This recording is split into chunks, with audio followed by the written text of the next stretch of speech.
সমাবেশ করেছে।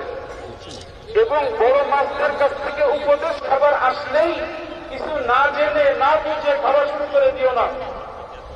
যদি তুমি এরকম করে খাওয়া শুরু করো তাহলে একদিন দেখবা একটা সুস্বাদু খাবারের ভিতরে কাটা বুঝে না।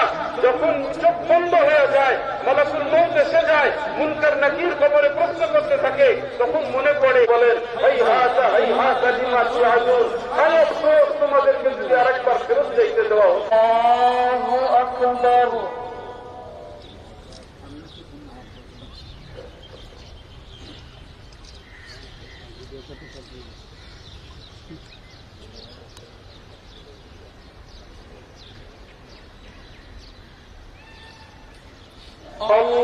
আল্লাহু আকবার।